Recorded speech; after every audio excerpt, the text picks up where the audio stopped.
નમસ્કાર, હું Janak Dave. Full stop news analysis પ્રોગ્રામમાં આપનું સ્વાગત છે. આજે ભાઈ બહેનના પ્રેમને સમર્પિત દિવસ એટલે કે રક્ષાબંધન છે. તમે રક્ષાબંધનની ઉજવણીના ફોટોગ્રાફ્સ અચૂક લીધા હશે. આજે ગજબ સંજોગ છે, કેમ કે રક્ષાબંધનની સાથે ફોટોગ્રાફી દિવસ પણ છે. એટલે કે રક્ષાબંધનની ઉજવણીના ફોટોગ્રાફ્સ લઈને તમે આ બંને ખાસ દિવસની ઉજવણી કરી લીધી હશે. ફોટોગ્રાફીની વાત છે તો અમે તમને વિસ્તારથી જણાવીશું કે દુનિયામાં ફોટોગ્રાફીનો વિચાર સૌથી પહેલાં કોને આવ્યો હતો. એ ઉપરાંત દુનિયાની પહેલી તસવીરથી લઈને એઆઈના ડિજિટલ મેજિક સુધીની ફોટોગ્રાફીની અદ્ભુત જર્ની પર આજે અમે તમને લઈ જઈશું.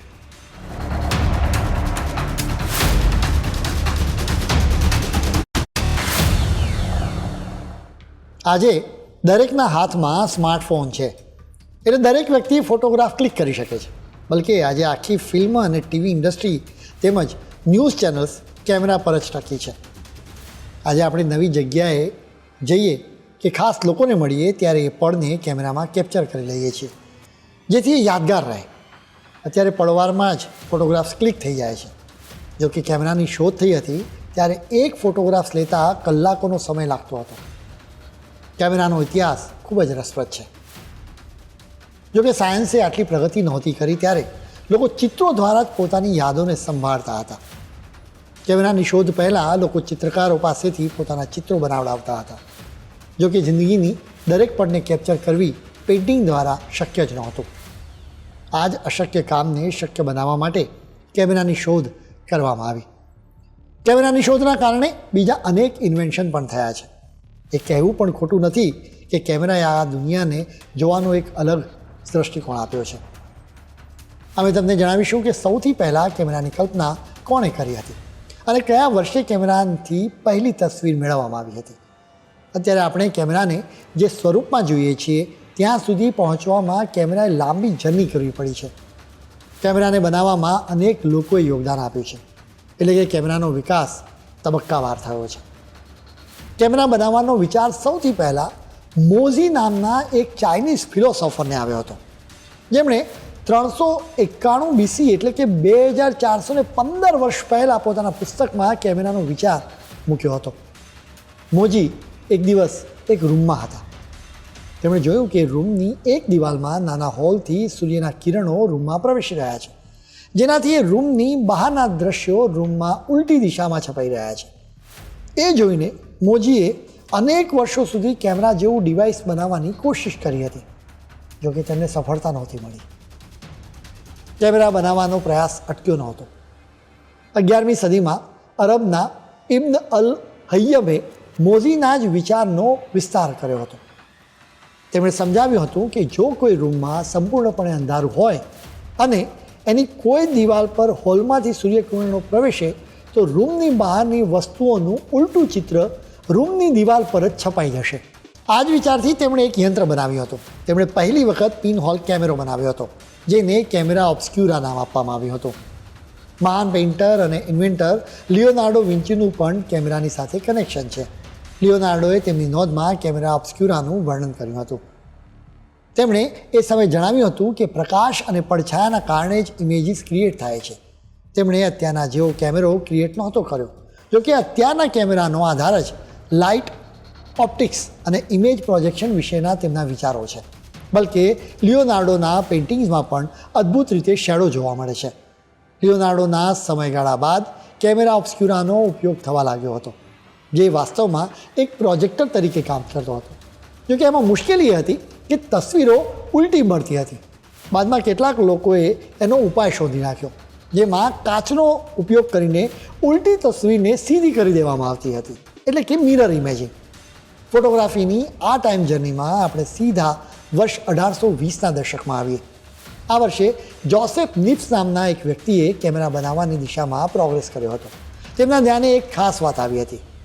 સિલ્વર ક્લોરાઇડથી કોટેડ પેપર પર પ્રકાશ પડે તો સિલ્વર ક્લોરાઇડ થોડું ડાર્ક થઈ જાય. જોસેફે કેમેરા ઓબ્સ્ક્યુરાની સાઇઝ ઘટાડી દીધી હતી, જેનું નામ તેમણે પિનહોલ કેમેરા રાખ્યો હતો. તેમણે સિલ્વર ક્લોરાઇડથી કોટેડ આ પેપરને કેમેરાની પાછળની બાજુએ રાખ્યો હતો. જેના પછી તેમણે કેમેરામાં લાઇટ ફેંકી. તેમણે જોયું કે આ પેપર પર બહારની વસ્તુઓની ઇમેજ બની રહી છે. તેમણે એક બારીમાંથી બહારનો વ્યૂ કેપ્ચર કર્યો હતો. આ રીતે તેમણે દુનિયાનો પહેલો ઓટોમેટિક કેમેરા બનાવ્યો હતો, જેના કારણે જ જોસેફને ફાધર ઓફ ફોટોગ્રાફી કહેવામાં આવે છે. આ કેમેરાથી લેવામાં આવતો ફોટોગ્રાફ્સ થોડા સમયમાં ભૂસાઈ જતો હતો. આ કેમેરામાં પણ સુધારો કરવામાં આવ્યો. જોસેફે હેલિયોગ્રાફી નામની એક પ્રોસેસ વિકસાવી, જેમાં તેમણે બીટુમીનનો ઉપયોગ કર્યો હતો, જેના લીધે ઇમેજ વધુ સમય સુધી રહેવા લાગી હતી. 1829ની આસપાસ લુઈસ ડ્યુગરે જોસેફની સાથે જોડાયા હતા. તેમણે જુદી જુદી રીત અપનાવી હતી. લુઈસે બીટુમીનના બદલે સિલ્વર આયોડાઇડનો ઉપયોગ કર્યો હતો, જેનાથી ફોટોગ્રાફ તરત ધૂંધળો થઈ જવાનો પ્રોબ્લેમ દૂર થઈ ગયો. જો કે એ સમયે પણ એક ફોટોગ્રાફ કેપ્ચર કરવા માટે કલાકો લાગતા હતા. જેના પછી મર્ક્યુરીનો ઉપયોગ કરવામાં આવ્યો, જેના કારણે હવે કલાકોના બદલે મિનિટોમાં જ ફોટોગ્રાફ્સ કેપ્ચર કરી શકાતો હતો. જોતજોતામાં પિનહોલ કેમેરો સામાન્ય લોકો માટે માર્કેટમાં અવેલેબલ થઈ ગયો. અમેરિકન ઉદ્યોગપતિ જ્યોર્જ ઇસ્મેને ફોટોગ્રાફિક પ્લેટ્સને રિપ્લેસ કરતી ફિલ્મ ડેવલપ કરી. 1888માં તેમનો કોડેક કેમેરો માર્કેટમાં આવ્યો હતો. હવે સામાન્ય વ્યક્તિ પણ ફોટોગ્રાફ ક્લિક કરી શકતી હતી. જો કે એની કોપી મેળવવા માટે પ્રોસેસિંગ લેબમાં જવું પડતું હતું. કોડક દુનિયાની પહેલી કેમેરા કંપની હતી. માર્કેટમાં કોઈ સ્પર્ધક ના હોવાના કારણે કોડક ખૂબ જ પોપ્યુલર કંપની બની ગઈ. જો કે એક સમય સુધી તો બ્લેક એન્ડ વ્હાઇટ જ ફોટોગ્રાફ્સ કેપ્ચર કરી શકાતા હતા. 1861માં થોમસ સુટન નામની વ્યક્તિએ દુનિયાનો પહેલો કલર ફોટોગ્રાફ્સ કેપ્ચર કર્યો હતો. 1908માં ગ્રેબિયલ જોનસ લિપમેને કલર ફોટોગ્રાફીની ટેકનિક માટે નોબેલ પ્રાઇઝ જીત્યો. ધીરે ધીરે ફોટોગ્રાફીની રીત બદલાઈ અને આખરે ડિજિટલ કેમેરાની શોધ થઈ, જેનાથી ફોટોગ્રાફીની દુનિયા જ બદલાઈ ગઈ. ફોટોગ્રાફીની દુનિયાની આ જર્ની વિશે અમે તમને વધુ વિસ્તારથી જણાવીશું, પરંતુ અત્યારે સમય છે એક બ્રેકનો.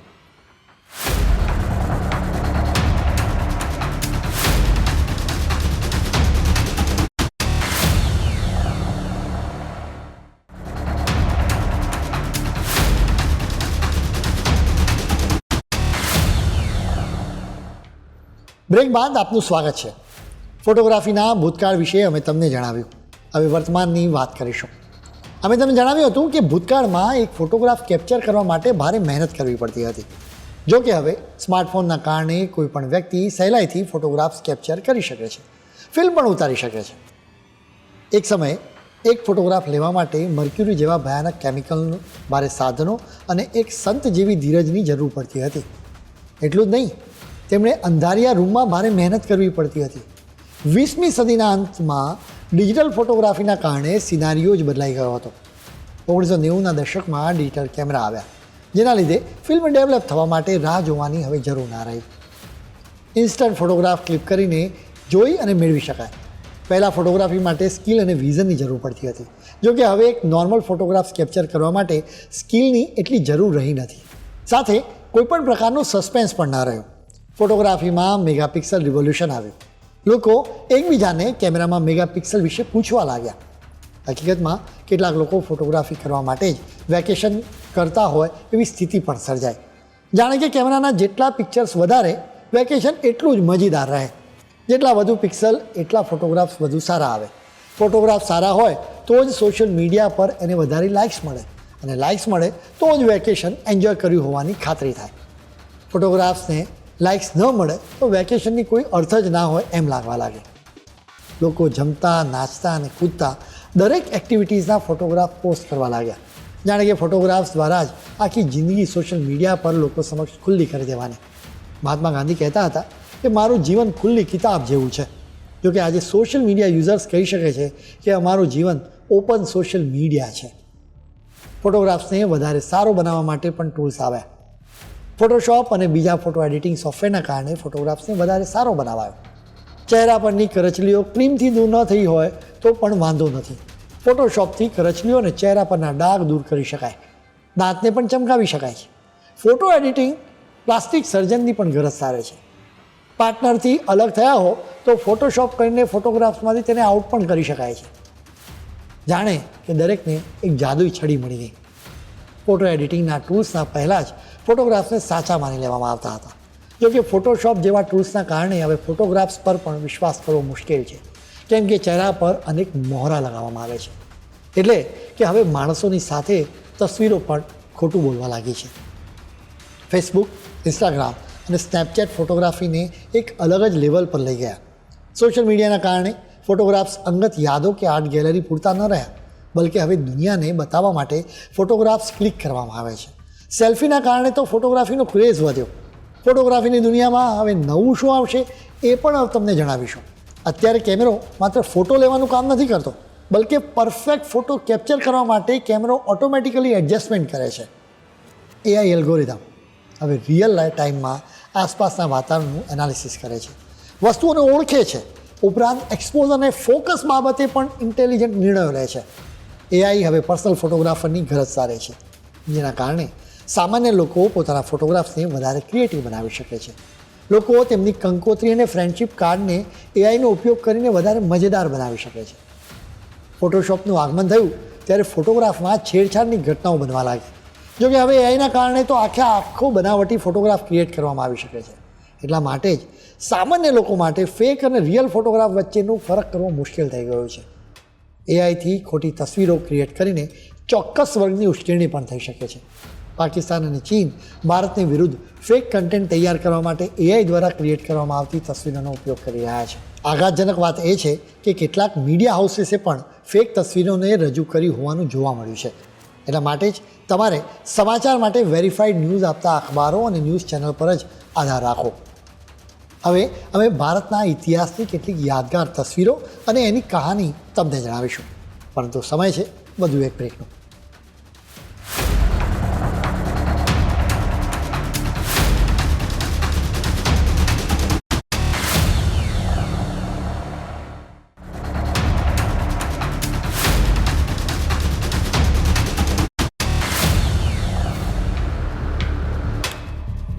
બ્રેક બાદ આપનું ફરી સ્વાગત છે.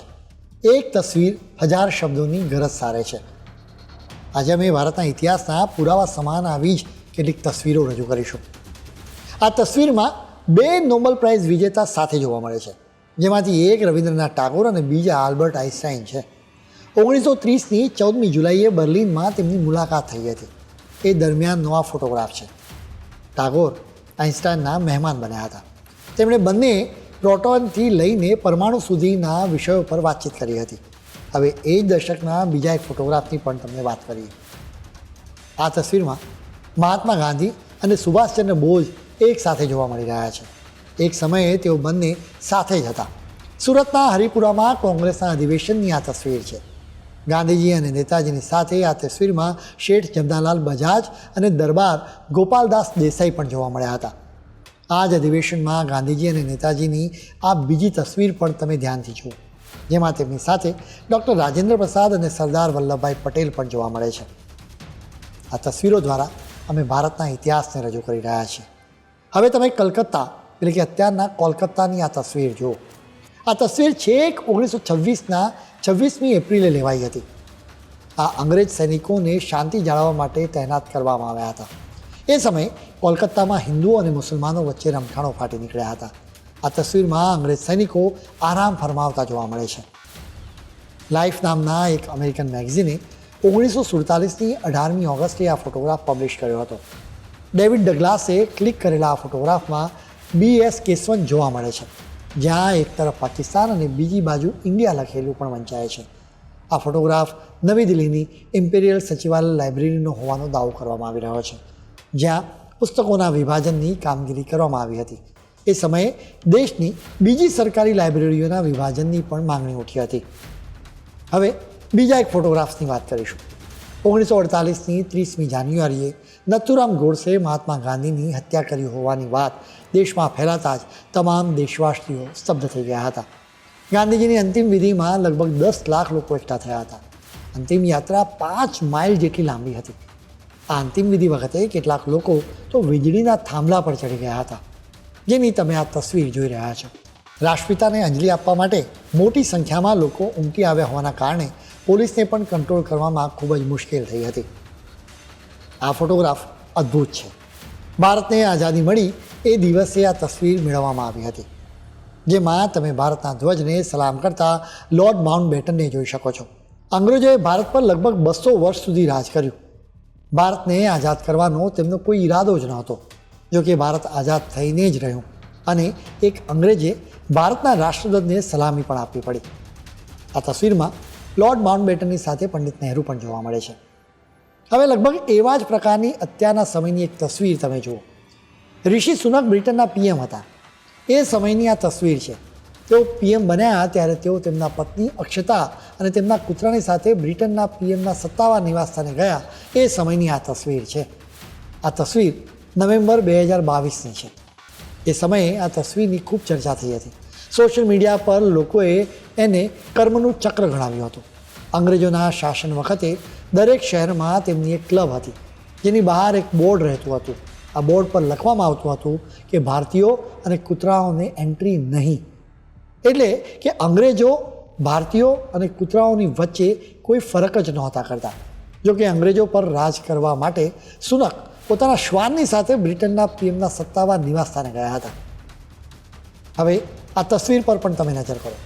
ઈસરો અત્યારે એક પછી એક સફળતા હાંસલ કરી રહ્યું છે. જો કે એની શરૂઆતની આ તસવીર છે. અત્યારે ઈસરો કહેવાય છે, જો કે એ સમયે એનું નામ Indian national committee for space research હતું.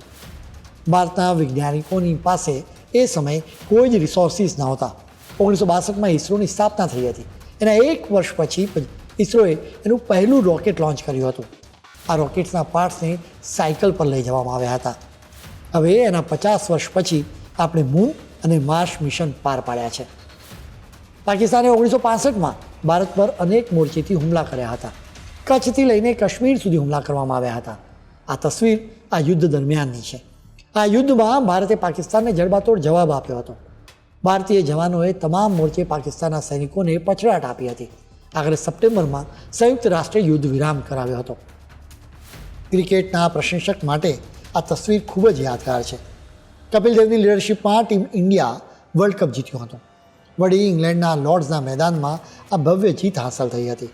ક્રિકેટ તો ભારતમાં ધર્મ ગણાય છે. જો કે કપિલ દેવની ટીમ પ્રત્યે ખાસ આશા નહોતી. જો કે તેણે અશક્ય જણાતા મિશનને પાર પાડ્યું હતું. એટલા માટે જ આ તસવીરને ઐતિહાસિક ગણવામાં આવે છે. આ જીતને યાદ કરતાં આજે પણ ભારતીયોમાં આત્મવિશ્વાસનો સંચાર થાય છે. બાબરી મસ્જિદના ધ્વંસના 32 વર્ષ બાદ અયોધ્યામાં ભવ્ય રામ મંદિરમાં રામલલાની મૂર્તિની પ્રાણ પ્રતિષ્ઠા કરવામાં આવી હતી. 500 વર્ષ પછી હિન્દુઓનું સ્વપ્ન સાકાર થયું હતું. આ પ્રાણ પ્રતિષ્ઠાને લઈને આખા દેશમાં જબરજસ્ત ઉત્સાહ છવાયો હતો. આ પ્રાણ પ્રતિષ્ઠામાં સામાન્ય લોકોથી લઈને જુદા જુદા ક્ષેત્રોની હસ્તીઓ પણ સામેલ થઈ હતી. રામલલાની મૂર્તિ જોઈને રામ ભક્તો મંત્રમુગ્ધ થઈ ગયા હતા. પ્રાણ પ્રતિષ્ઠાની આ તસવીરો ખૂબ જ વાયરલ થઈ છે. આ તસવીરોને સદીઓ બાદ પણ જોવામાં આવશે, કેમ કે આખરે 500 વર્ષની પ્રતીક્ષા બાદ રામ મંદિર માટેનું હિન્દુઓનું સ્વપ્ન સાકાર થયું છે. કોઈપણ રાષ્ટ્રના નિર્માણમાં આવી કેટલીક પળો યાદગાર થઈ જાય છે. યાદગાર પળોને કેમેરામાં કંડારવા માટે જ કેમેરો ઉપયોગી છે. ફોટોગ્રાફી આપણા માટે કદાચ હોબી હોઈ શકે છે, પરંતુ અનેક લોકો માટે રોજી રોટીનું સાધન પણ છે. અમે ફિલ્મો, ટીવી કે ન્યૂઝ ચેનલ માટે પડદા પાછળ રહીને કામ કરનારા આ નાયકોની કામગીરીને બિરદાવીએ છીએ.